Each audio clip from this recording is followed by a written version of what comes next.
Before this game, you said the ball movement should be good. Yeah. 30 assists on 40 makes. What Yeah. did you think about that effort tonight?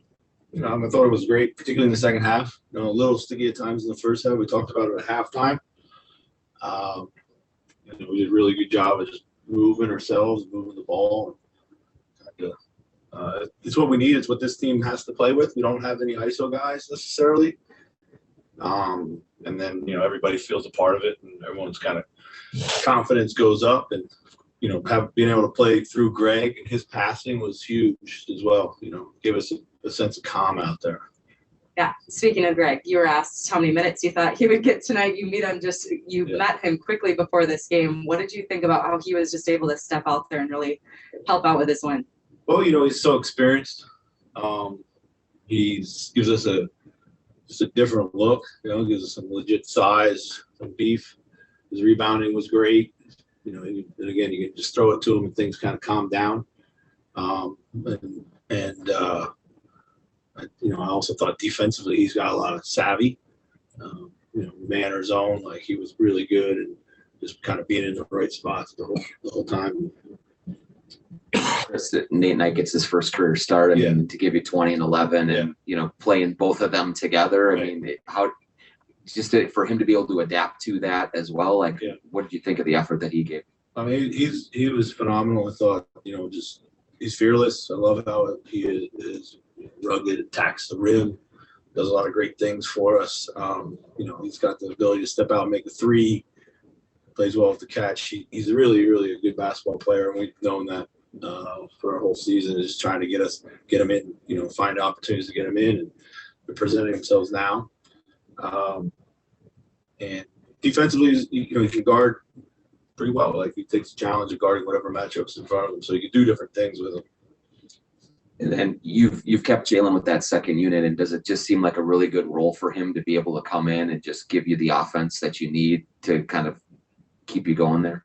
Yeah, and we had a lot of success with him last year at the point guard when he played, well before he had taken that injury.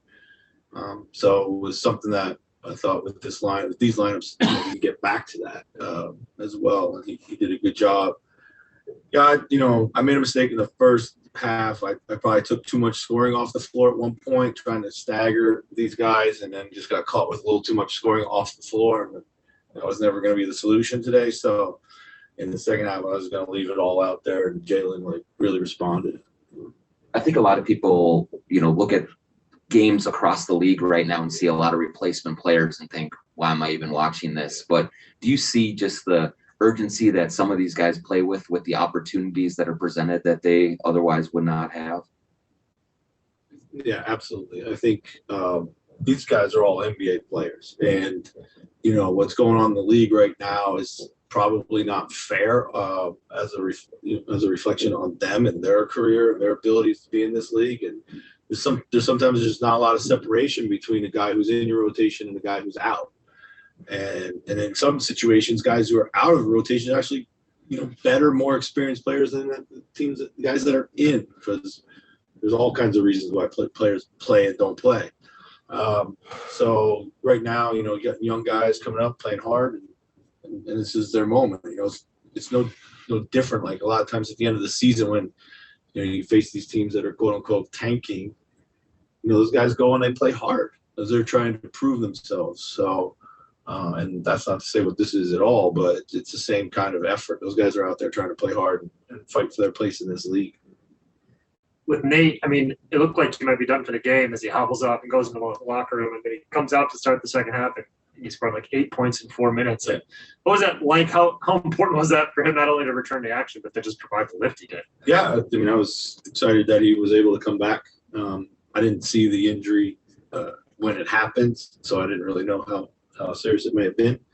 We needed a game was like slipping away from us at halftime. Halftime came at the perfect time for us. We really needed a break, and then we got a chance to regroup, and he led the charge right out of the break. Is there just something about veterans who have done it before that you can just trust to show up today and know that they're going to do a lot of the right things that you're hoping for? I think so. It's a luxury to be able to have, when you're a young team you're young for a reason. You're trying to build, you're trying to develop, you're trying to do a lot of things, and it's always great to have these veterans around. And the key is to find the right role. I don't think we really talk too much about offense with Greg. We just he just played and knows how to play, and so therefore he fit in really seamlessly. Did you picture it all when he showed up that you were going to run the offense through him for large parts of this game? I don't, again, like I said it before the game, I try not to come into these games with too many preconceived ideas, because like I think if you get attached to anything particularly, can't really, you sometimes get pregnant on it. But I knew that he gives us pass. I know that he gives us like guy in the post that we could pass, a guy in the corner, elbow. Those are things that our players are familiar with Cap.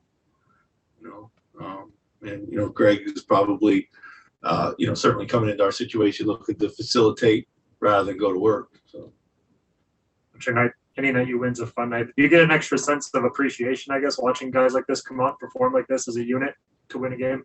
Absolutely, 100%. Very, very, very proud of our guys. The way that they've, they've handled all the, every day it's like one more guy's not there, one more coach not there, one more thing's has the ability to affect your preparation and your mindset.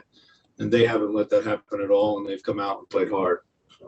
You're down a few staff guys tonight. How much does that add to the, difficulty of all of this? I got a great staff, and everybody has stepped up. And we were lucky in that the scout was with Chris Hines tonight, so it was instrumental for getting him on the front of the bench. Kevin Anston has been right alongside ET running our defense, so there is kind of a great cover there.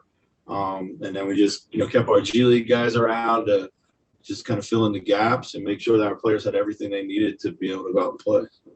Chris, you guys are going to be in a dogfight all year long, just with where the West is stacked. So the significance of just being able to get a win down 5 starters, what does it mean to be able to do that, just given where you're at? Yeah, well, when we add it all up at the end of the year, John, let's hope that's the win that matters the most, but right now, it's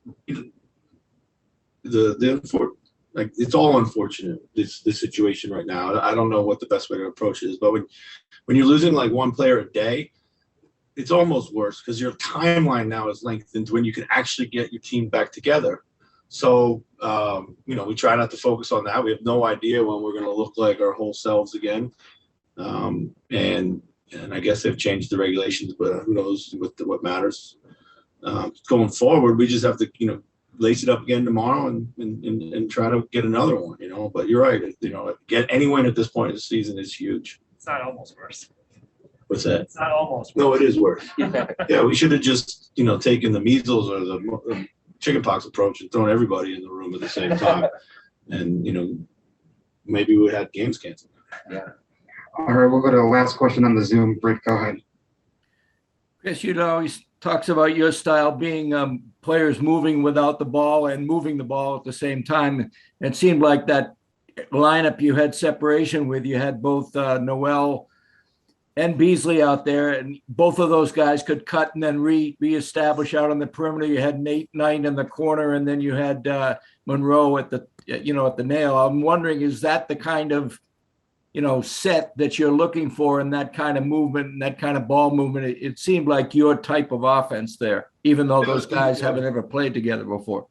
Yeah, for sure. We really, against all the switching that we were facing, we emphasized a lot of cutting, and we were able to cut the slots a lot. Got some good looks there, and then they started pulling in, and we were able to find people on the skip. It's a fun way to play. It's everybody's involved, whether you're creating a shot with your cut or your pass, or just spacing up for people. And I also like that we got out in transition. We have to run. We got out, I think we had 19 in transition, and we had some big ones when we made our run. They were a lot in transition. Awesome. Thanks, Coach. Thank you. Thanks, Coach.